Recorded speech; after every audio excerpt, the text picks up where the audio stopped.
Usted lleva mucho tiempo viviendo clandestino prácticamente. ¿Cómo es vivir en esas condiciones? Mire, yo tengo 38 años de edad.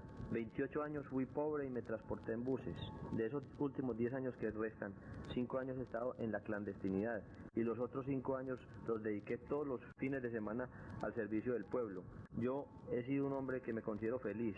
Siempre he estado contento, siempre he estado optimista, siempre he tenido fe en la vida. Porque yo pienso que los momentos difíciles siempre aportan la experiencia. Y es lo más grande que pueda tener una persona en la vida, su experiencia.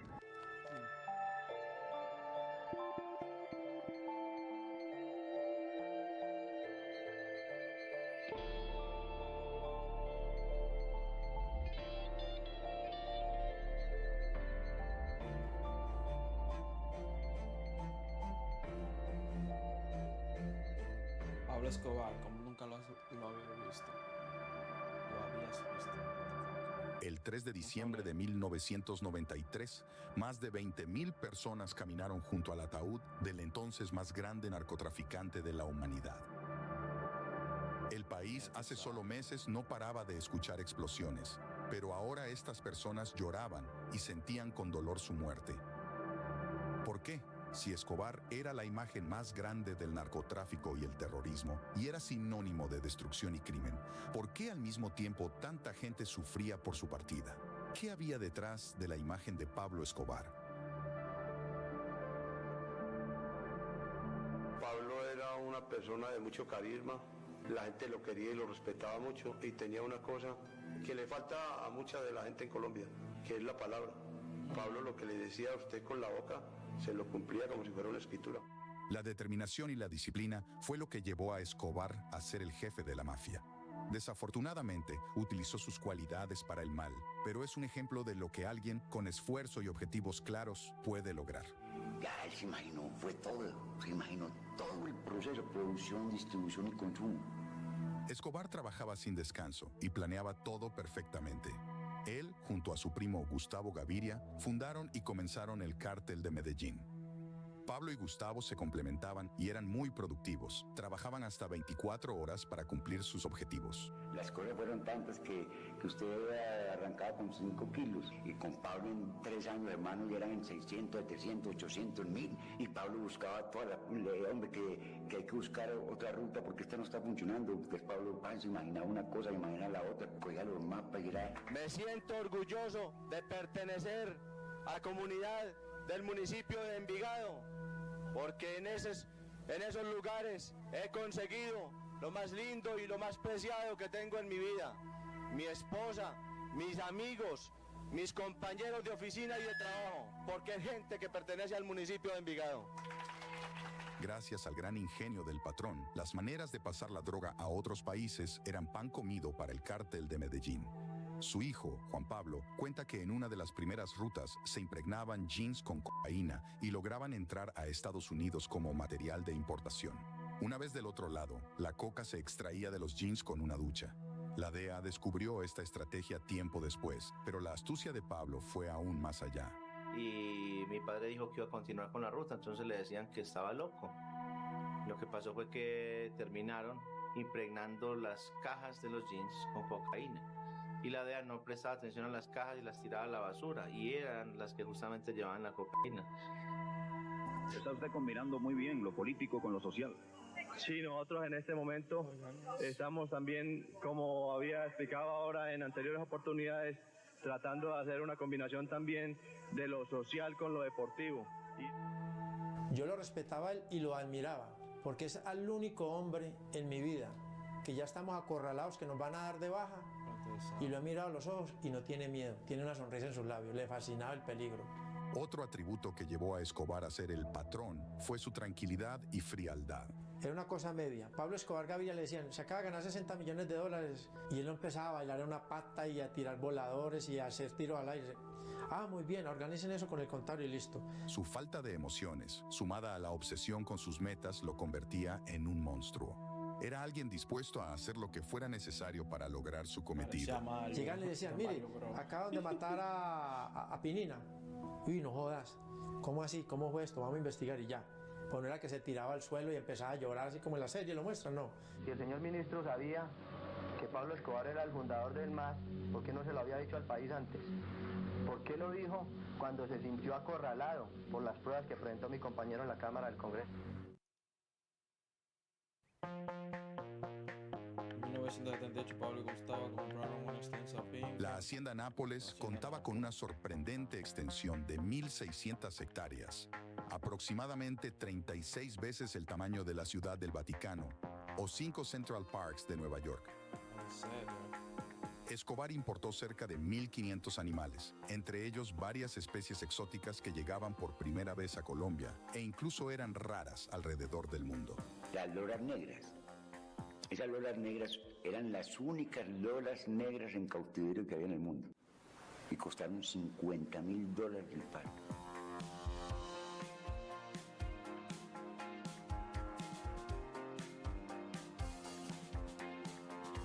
Nápoles era el lugar de intimidad y paz de Escobar. Era su lugar seguro y alejado de todo, con varios anillos de control a kilómetros. Así como de lunes a viernes se trabajaba sin fin, todos los sábados y domingos eran destinados, sin falta, a la recreación y a la fiesta.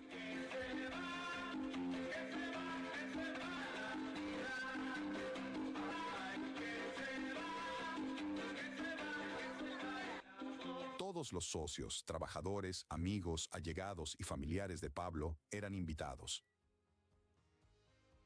Pablo me decía, vaya con todas sus amigas, mamá, que yo sé que usted no está aliviada y contenta, sino cuando está con las maestras. Pablo llegaba a Nápoles y Pablo era otro. Pablo no te hablaba de absolutamente nada. Pablo era feliz mirando los animales, Pablo era feliz recorriendo Nápoles, viendo los árboles. Una revista nacional calcula su fortuna en $5.000 millones. ¿Es esto cierto? Eso parece una cifra de esas que se ven solamente en los cuentos de las 1001 noches. Pablo Escobar logró poseer una fortuna de $30.000 millones, declarándose como uno de los hombres más ricos del mundo en el 1987. Ya tú sabes. Escobar llegó a controlar el 80% del flujo mundial de cocaína. Gran parte de su fortuna la destinó a la adquisición de bienes y propiedades. Se estima que invirtió alrededor de $63 millones en la construcción de la hacienda Nápoles, donde tenía todos los juguetes de la época. Ya tú sabes. Pero su prioridad siempre fue reinvertir en su negocio para que siguiera próspero. Otra gran parte de su fortuna se iba en el pago generoso a sus trabajadores. Los mafiosos se preocupaban por tener las mujeres más lindas, los diamantes más grandes, las fincas con piscinas más bonitas, los mejores aviones. Y Pablo Escobar se preocupaba también por eso, pero sacaba una parte importante del dinero para comprar armas. Él armó todas las comunas de Medellín, los sicarios, que era la base de él. Escobar a veces incluso pagaba de más, garantizándole esto lealtad. Y uno pensaba que cuando llegaban de Pablo Escobar lo encontraba lleno de cadenas de oro, diamantes por todas partes, sillas de oro, no señor. Una humildad total, un relojito así de correíta, cartiercito así, normal. Pedíamos pollo asado que come todo el mundo acá. Él mismo cogía con la mano y le daba uno primero y después comía él. Era un hombre exageradamente generoso. Y siempre pagaba correctamente. Era un hombre correcto dentro de la mafia. Escobar desde el inicio implementó una táctica audaz para deshacerse del primer y más asfixiante enemigo de cualquier criminal, las autoridades. Él sabía que incluso el policía más honesto y correcto podía ser tentado por la oferta adecuada. Sabía que todos tienen un precio. Pablo gastó millones de dólares en sobornos a las autoridades, pues nada mejor para un mafioso que tener a jueces y policías de su lado. Aquellos que no recibían su soborno eran asesinados. Y su primera demostración fue con los 2 agentes del DAS que lo arrestaron por primera vez. Y el patrón era una persona demasiado sencilla, demasiado humilde, y entonces se acercaba mucho a nosotros los sicarios. Es que el espíritu de él era tan fuerte que nos cobijaba. A nosotros nos motivaba servirle a Pablo Escobar, porque más que el dinero que él nos daba, cuando él le daba una palmada en la espalda, un abrazo por un operativo bien fuerte, y mirarlo sonreír, eso era un espectáculo. Es injusto que unas personas que cometieron un delito en el país sean juzgadas en otro y condenadas a penas que ni siquiera existen en Colombia. Luego de conseguir enorme poder económico, La ambición insaciable de Pablo lo llevó a fijarse en un nuevo objetivo: el poder político. Les quiero decir que con el apoyo de todos ustedes, Él sabía dónde estaba la fuerza. aplastaremos los títeres y los muñecos políticos de trapo que fabrica la oligarquía colombiana. Ingresar en este mundo traía consigo beneficios que el narco ansiaba. Desde adentro podía influir para abolir la extradición a narcotraficantes, manipular otras leyes a su favor y obtener inmunidad parlamentaria. Yo quiero, para no ser muy extenso en el uso de mi palabra, pedir a todos ustedes, en nombre de la ciudadanía, de la soberanía y de los derechos humanos, ayuda para combatir el tratado de extradición. En 1980 comenzó a trabajar en su partido político. En 1982 logró entrar al Congreso y de inmediato se le garantizó inmunidad parlamentaria. ¿Pero usted puede asegurar que su dinero nunca ha tenido vinculación con el narcotráfico? Siempre he asegurado que mi dinero no tiene vínculos con el narcotráfico. ¿De dónde surgió entonces su dinero? Su fabulosa Dile, yo soy ganadero. En Antioquia todos conocen las inversiones en el campo de la industria, en el campo de la ganadería y en el campo de la construcción. Entrar a la política no es ningún juego, por lo que, como era de esperarse, los orígenes verdaderos del capo no tardaron en ser revelados.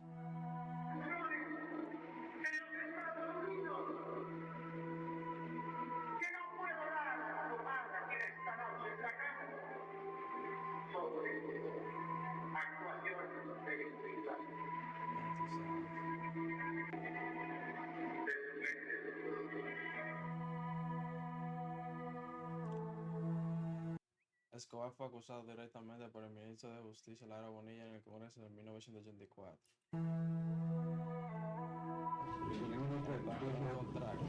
A la vida con hombre dijo que usted tenía varios procesos pendientes en los Estados Unidos. Precisamente en estos instantes les voy a exhibir el pasaporte oficial que les puede mostrar a ustedes cómo el gobierno de los Estados Unidos me otorgó la visa para visitar ese país. Además soy un visitante asiduo de esa nación. Entonces les quiero demostrar con este pasaporte que el señor ministro de Justicia está faltando a la verdad por segunda vez. En los días siguientes, la Embajada de Estados Unidos le cancela la visa a Escobar y el periódico El Espectador saca a la luz evidencia para ayudar al ministro Lara Bonilla en su confrontación con Escobar. Archivos del reportaje de la primera caída del capo, su primer arresto. El mundo había comenzado a darse cuenta de quién era realmente Pablo Escobar, de dónde salían sus riquezas y cuáles eran sus verdaderas intenciones. El patrón salió de la política tan rápido como entró, y sin saber, había cometido su peor error. Bueno, yo había tomado la determinación de no participar más en política y por consiguiente la no asistencia mía a la Cámara de Representantes. Si alguna vez había decidido intervenir en política era porque sentía la necesidad de prestar un servicio a la comunidad, pero yo he tomado la determinación de retirarme definitivamente de la política porque considero que para prestarle un servicio a la comunidad lo puedo hacer con mis obras cívicas sin tener ninguna participación en ella. Yo creo que ahí Pablo Escobar siente en el momento en que le quitan la investidura, que lo sacan del Congreso y le toca volverse un hombre clandestino, que se vuelve es una pelea casi que personal entre él y las élites políticas colombianas. 3 meses después que a las Escobar saliera del Congreso de la República, Lara Bonilla fue asesinado. 30 de la noche del 30 de abril del 84, un pistolero a bordo de una motocicleta roja tiró del gatillo de una ametralladora Ingram y asesinó al ministro de Justicia, Rodrigo Lara. Colombia tuvo muy pocas dudas sobre los autores intelectuales del golpe y de una vez desaparecieron las objeciones contra la puesta en vigor del tratado de extradición. Así comenzó la guerra furiosa de Pablo Escobar contra el Estado colombiano. La razón por la que un narcotraficante como Escobar logró entrar al Congreso de la República Colombiana fue por sus años de campaña política, por sus contactos y figuras influyentes interesadas en su dinero y, en definitiva, por sus obras sociales. Nada ha cambiado. Todo sigue igual. La lucha del pueblo, la guerra del poderoso contra el débil, la persecución irresponsable e inhumana contra los venteros ambulantes. Las masas apoyaron su candidatura para la Cámara en agradecimiento a su supuesto amor por los desprotegidos. Escobar regaló más de 300 casas a personas que vivían en pobreza extrema en Medellín. Financió la construcción de iglesias, canchas de fútbol y escuelas en barrios marginados y solía repartir dinero entre la gente pobre. Así estuvo invirtiendo gran parte de su riqueza y tiempo en el beneficio de la comunidad. Y mi sentimiento de gratitud hacia todas las personas que colaboraron en los trabajos materiales para la construcción de esta cancha. Muchas gracias. A ver, De esta forma, Escobar cultivó una imagen de benefactor frente a la gente más desfavorecida, mientras el Estado era percibido como ausente o corrupto.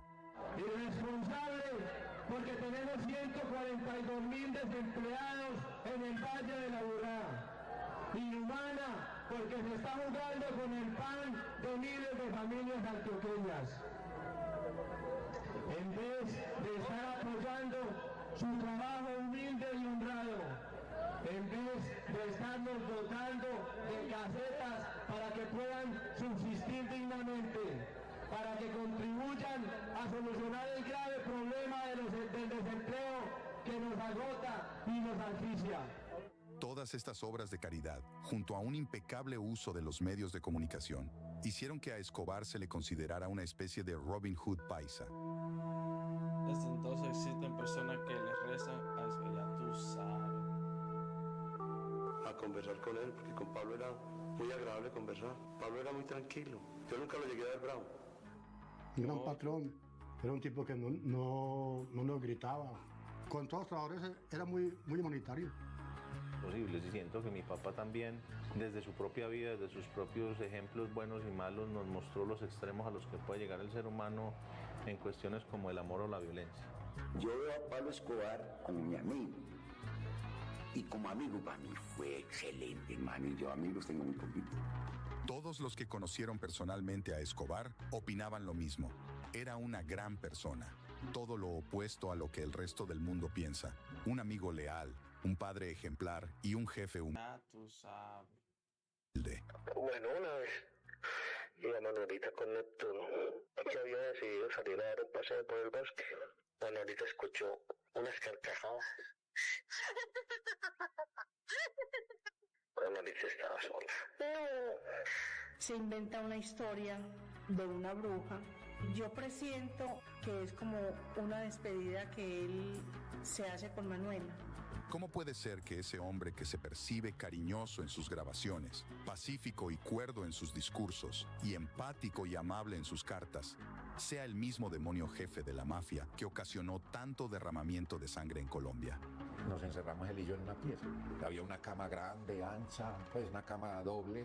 Pablo se puso a tender esa cama bien para que yo no me sintiera mal. Y yo decía, pero por Dios, este hombre, pues todo lo que se le atribuye y lo que ha hecho para incomodar, haya incomodado a medio mundo y está preocupado porque un periodista se sienta cómodo.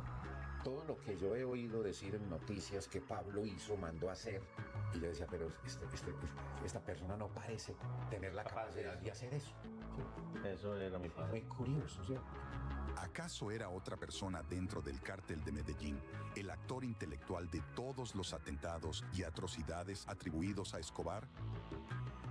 ¿O simplemente Escobar era un psicópata, alguien manipulador capaz de mostrarse de una manera u otra a quienes le interesan? En todos los archivos existe, nadie nunca ha encontrado una imagen de Escobar sosteniendo un arma de fuego. Un día Manuelita se levantó por la mañana y se dio cuenta que Manolo estaba muerto. Querida Manuelita, yo ya he vivido muchos años y no voy a morir en este momento en que te estoy escribiendo. Por lo tanto, he tomado la determinación de dejarte como herencia mi varita mágica. Solo te pido que la uses para cosas muy buenas. La parábola de Pablo es una historia surreal. Un joven que en búsqueda de dinero para su familia comienza contrabandeando cigarros y robando lápidas y que décadas después lograría una fortuna inimaginable, llegando a ser congresista y activista en su país. utilizando todo lo bueno y malo de sí para convertirse en el jefe del bajo mundo. Y aunque su principal objetivo fue darle a su familia la vida que merecían, su ambición y obsesión por más fueron la causa de su ruina. Escobar murió de total agobio y desesperación.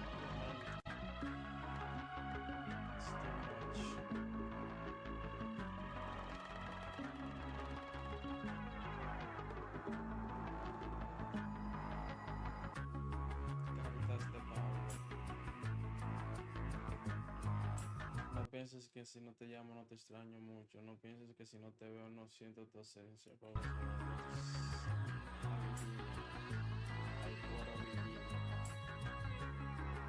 Le envío un saludo muy especial a su hijo y una cara muy especial a su hijo. Lo cuento que nos estamos muy bien, muy contentos de saber que el corazón está alegre y optimista. Si por lo que tenemos programado hasta este momento la presentación de 12 personas aproximadamente, estoy haciendo contacto para que no se presenten que solo hay sus problemas con la visita.